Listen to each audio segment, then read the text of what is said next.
네, 프레스룸 시작하겠습니다. 먼저 화제 인물을 만나보는 프레스인입니다.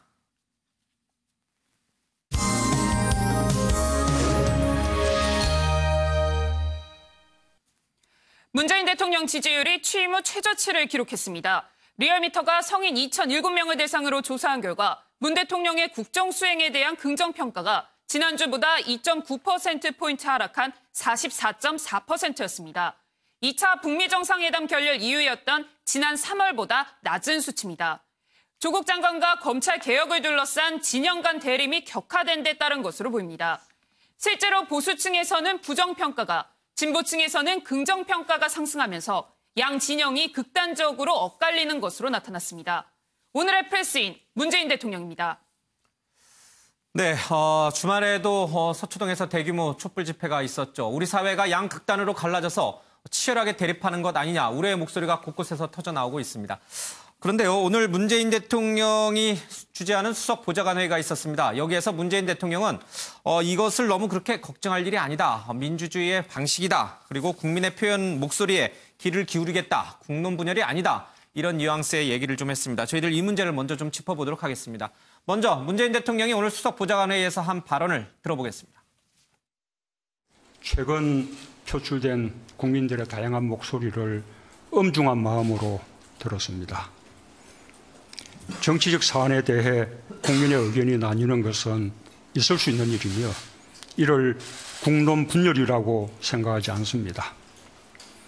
특히 대의 정치가 충분히 민의를 반영하지 못한다고 생각할 때 국민들이 직접 정치적 의사표시를 하는 것은 대의민주주의를 보완하는 직접 민주주의 행위로서 긍정적인 측면도 있다고 봅니다. 그런 측면에서 자신의 소중한 시간과 비용을 들여 직접 목소리를 내주신 국민들께 감사드립니다. 네, 수석 보좌관 회의 내용 가운데 일부분만을 좀 발췌해서 저희가 들어봤습니다. 가장 눈에 띄는 대목은 최근에 이렇게 양 진영으로 나눠서 벌이고 있는 촛불 집회, 또 태극기 집회 내용이 국론 분열이 아니다. 이렇게 이제 단언한 분이 있습니다. 김근희 기자, 이거 하나하나 좀 짚어봐야 될 것 같습니다. 먼저 이 광화문 광장에 있었던 집회, 그리고 두 차례의 서초동에서 있던 촛불 집회, 우리 사회가 양극단으로 갈렸다. 그래서 넘어올 수 없는 선을 건넌 거 아닌가, 통합은 누가 하는 것인가에 대한 우리의 목소리가 높았습니다. 대통령이 그 몫을 해야 된다는 목소리도 있었는데 대통령의 인식은 좀 다르군요. 네, 우선은 문 대통령 역시도 이 같은 다양한 목소리에 엄중한 마음으로 들었다. 이 부분에 대해서는 먼저 강조를 했습니다. 예. 다만 일각에서 제기하는 것처럼 이 조국 장관 사태로 인해서 국론이 분열되는 것 아니냐, 이렇게 많은 우려를 표했는데 이에 대해서 문 대통령은 오히려 정치적 사안에 대해서 국민들의 의견이 엇갈릴 수 있다라는 점을 전제로 하면서 이것이 민주주의의 긍정적 측면이다, 이렇게 해석을 했습니다. 예. 또한 이 소중한 시간과 비용을 들여 직접 목소리를 낸 국민들께 오히려 감사하다, 이렇게 표현을 했는데요. 예. 다만 토론의 차원을 넘어서 깊은 대립으로 매몰되는 것은 바람직하지 않다면서 지나치게 격화되는 것에 대해서는 일부 우려를 표하기도 했습니다.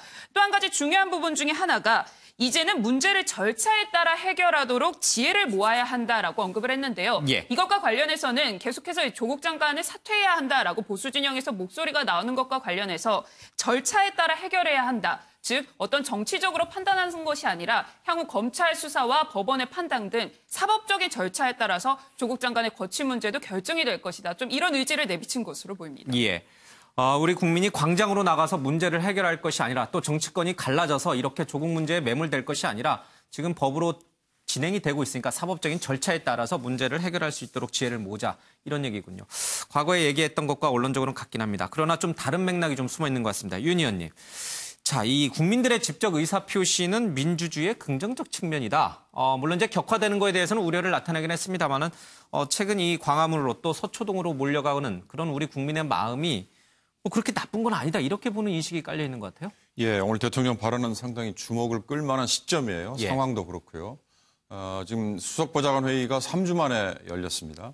그리고 청와대 대변인을 통해서 있었던 집회관에 또는 조국 장관 임명 이후에 나타나는 여러 현상에 대해 언급은 있었지만 대통령이 직접 이렇게 국민에게 육성으로 내놓은 거는 처음이라고 할 수 있지 않습니까? 예. 앵커가 얘기했고 기자들이 보도를 했듯이 양쪽의 의견이 충분히 있을 수 있다. 어느 한쪽을 내가 지지한다 안 한다 이런 얘기는 전혀 없었어요. 그러나 예. 제가 보기에 대통령의 언급 중에 딱 유감스러운 표현 방식이 하나 있는 게 많은 국민들께서 의견 표시를 하셨고 온 사회가 경청하는 시간도 가졌던 만큼 이제 문제를 절차에 따라 해결해 갈 수 있도록 지혜를 모아주시기 바랍니다라는 표현은 예. 대통령이 직접 더 고민을 해보겠습니다라든지 뭐 정치적인 리더십을 발휘해 보겠습니다라든지 이런 아마 표현을 기대하지 않았을까. 예.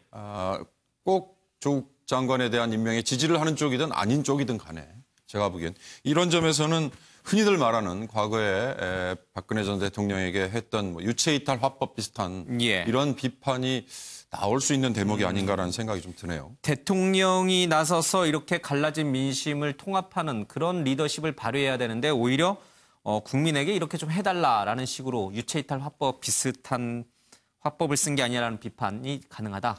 굉장히 추상적이긴 합니다만 대통령이 언급을 처음 한 이상 국민들께 사실은 화합과 통합을 당부한다는 표현이 당연히 있었어야 되는 거죠. 그러나 화합과 통합을 얘기하기 위해서는 해법이 있어야 되니까 대통령은 그 해법을 절차에 따라 해결이라고 했으니까 사법부의 판단에 맡기겠다라고 했는데 사법부의 판단에 이전에 지금 한쪽에서 얘기하고 있는 문제 제기의 핵심은 검찰의 지금 과잉 수사라는 점이 있기 때문에 그런 점을 감안하자면 오늘 대통령의 언급은 사법부의 몫이 있을 수 있고 정치권의 몫이 있을 수 있고 검찰의 몫이 있을 수 있지만 국정의 그래도 최고 관할자로서 대통령이 뭔가를 하겠다라는 표현은 쏙 빠져 있는 게 좀 아쉽습니다.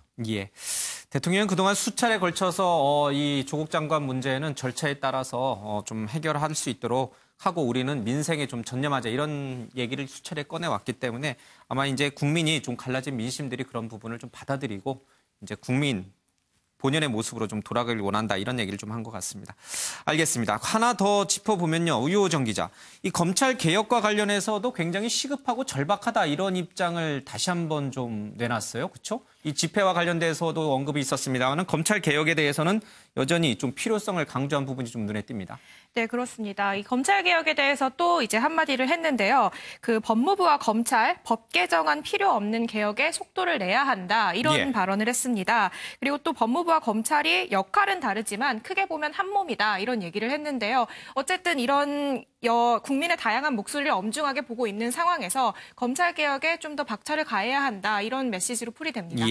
검찰과 법무부 모두 검찰 개혁의 주체다. 어찌 보면 한 몸이다. 그러니까 잘 협력해서 검찰 개혁을 이뤄내라. 이런 원론적인 당부를 다시 한번 한 것 같습니다. 여기서 우리가 한번 좀 생각해 봐야 될 부분이 하나 있는 것 같습니다. 자, 지금 이 광화문 광장에 모였던 분들은 당장 조국 장관을 해임해라. 이런 얘기를 하고 있고 지금 우리 이제 기자들이 좀 있으면 다루겠습니다만은 정경심 교수에 대한 기소가 만약에 이루어지게 되면 조국 장관의 거취 문제도 이제는 거론이 될 수밖에 없는 상황인데 대통령이 문제를 절차에 따라 해결하도록 지혜를 모으자 이 말을 들어보면은 정 교수가 기소가 되더라도 조국 장관이 혹여 검찰 조사를 받거나 소환 조사를 받더라도 해임하거나 그러지는 않겠다라는 뜻이 좀 내포돼 있는 것 같아요. 너무 앞서가서 확대 해석한 건가요? 아니면 그런 가능성이 있는 건가요? 조금 엄밀히 짚자면 정경심 교수는 지금 1차 불구속 기소는 돼 있죠. 사문서 위조 혐의라고 지금 알려져 있습니다. 그리고 두 번에 걸친 소환이 있었고 추가 소환도 있을 수 있다고 하는데 정경심 교수를 만약에 구속영장을 청구를 한다. 이게 이제 하나 변수가 될 수 있을 거고요. 법원에서 그걸 발부를 할지 여부를 또 지켜봐야 되고 그 다음 단계로는 조국 장관 본인에 대한 피의자든 아니면 뭐 참고인이든 직접적인 조사, 소환이 됐든 아니면 대면 조사가 됐든 이제 이게 있을 수 있는데 이 단계마다 그러면 야당의 공세는 굉장히 거세질 거고 그때 그러면 문재인 대통령이 뭔가 변곡점이 됐으니 조국 장관을 물러나도록 하겠다라고 할 거냐. 그러나 오늘 대통령이 꺼낸 얘기를 보면 어떤 상황에서든 절차에 따라 문제를 해결해 나가자라고 얘기를 한 걸 보면 쉽게 조국 장관을 물러나도록 할 생각은 없는 것 같다. 간접적인 해석은 가능할 것 같습니다. 알겠습니다. 제가 이제 정경심 교수 기소 얘기를 했는데 기소가 아니라 구속. 구속이 분수령이 될 수 있다. 구속 여부가. 알겠습니다. 구속영장을 칠지 안 칠지 이 부분도 사실 검찰 내부에서는 굉장히 고민스러운 상황이어서 상황이 어디로 갈지는 좀 지켜봐야겠습니다. 알겠습니다. 대통령이 이렇게 이제 국론 분열이 아니다. 또 민주주의의 긍정적 측면이다라고 해서 양쪽 진영에서 벌이고 있는 이런 각종 집회에 대해서 뭐 이렇게 부정적으로는 볼 것이 아니다라고 얘기는 했습니다만은 지금 여론조사를 보면요. 이 진영별로 문재인 대통령에 대한 지지와 그러니까 호와 불호가 너무 명확하게 갈려요. 이 골이 더 깊어지고 있는 것은 지지율에서 명확히 드러납니다. 그렇습니다. 조금 전에 그 리얼미터의 조사 결과에 대해서 말씀을 드렸었는데요. 예. 이것과 관련해서 이 진보층과 보수층에서의 문 대통령 국정에 대한 긍정평가와 부정평가도 좀 유념 있게 볼 필요가 있습니다. 예를 들면 이제 진보층 같은 경우에는 지난주보다 긍정평가가 1.3%포인트 올랐고 예. 보수층의 경우에는 오히려 지난주보다 1.5%포인트 부정평가가 올랐습니다. 그러니까 정리해보면 진보층에서는 오히려 문 대통령에 대한 긍정적인 평가가 더 높아졌고 반대로 보수층에서는 오히려 부정적인 평가가 더 높아졌다. 결국 문 대통령의 국정에 대한 진보와 보수 양진영의 인식 차이가 더 벌어졌다 이렇게 볼 수 있거든요. 예. 한편 이제 중도층 같은 경우에는 지지율이 오히려 좀 다소 하락하는 형태를 보였습니다. 아무튼 이렇게 이제 조국 장관 사태를 겪으면서 진보와 보수층의 이 문 대통령의 국정평가에 대한 예. 인식 차가 벌어지는 가운데 오늘 문 대통령은 이것에 대해서 너무 우려할 필요가 없다. 어떻게 보면 민주주의의 하나일 수 있다. 이런 입장을 강조한 것으로 보입니다. 예. 진영 간의 호불호가 극명하게 엇갈리고 또 때로는 서로 반목하는 상황까지 나오고 있지만 지나친 대립은 좀 피해야 하지만 이런 의견 표시들은 그렇게 걱정할 일은 아니다. 알겠습니다. 김태일 기자 조금 더 들어가서요. 이 지지율 격차가 점점 벌어지고 있는 그 이유가 뭡니까? 일단은 우리 이제 광장에서 표출되는 그리고 예. 광화문과 서초라는 이런 광장에서 그 표출되는 이 진영 간의 이런 논리 싸움들이 예. 점점 더 확대되는 모양새를 펼치고 있잖아요. 그리고 예. 지금 표에선 나오진 않았지만 일단 이 지지층을 보면 그 더불어민주당이나 그 자유한국당이나 먼저 지지층의 비율은 조금 살짝 올랐습니다. 그런데 예. 그 안을 보면 이 더불어민주당 같은 경우에는 중도층의 지지율이 약간 하락했어요. 예. 반면에 자유한국당 같은 경우에는 중도층의 지지율이 약간 상승했거든요. 그런 예. 걸 보면 지금 그 이제 중도층과 이제 보수층을 중심으로 지금 뭐 여러 가지 뭐 그 돼지열병 사태도 있고 예. 이제 경제 상황도 이런 것들이 좀 많이 이제 합류가 돼서 예. 이 국정 운영에 대한 이런 부정적인 인식이 좀 더 늘어나지 않았나 이런 의견이 이번 여론조사에 깔린 것으로 보입니다. 알겠습니다.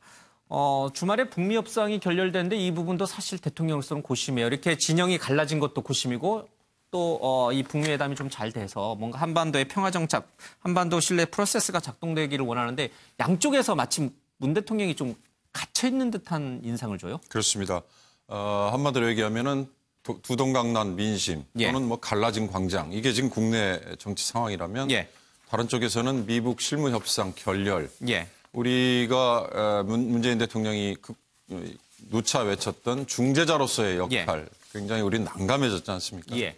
그러니까 안팎으로 지금 사실은 풀리는 문제가 별로 없는 셈이에요. 예. 더군다나 문재인 정부로서는 외교안보 분야, 특히 대북 관련 뭐 이런 쪽에서 예. 잘하고 있다. 그리고 굉장히 모멘텀을 많이 만들었다. 이런 평가였는데 네. 지금 그런 점이 지금 교착 상태로 갔기 때문에 어찌 보면 지금 되는 게 없다. 이런 얘기를 할 수도 있는 상황일 것 같습니다. 예. 대통령이 지지율이 하락하는 상황에서 또 민심은 갈라졌고요. 북미 협상은 교착 상태에 빠졌습니다. 대통령으로서는 참으로 힘겨운 시기를 보내고 있을 수밖에 없는데 오늘 수석 보좌관회의에서 그런 부분들에 대해서 그리 걱정할 일은 아니다라는 인식을 좀 드러냈습니다.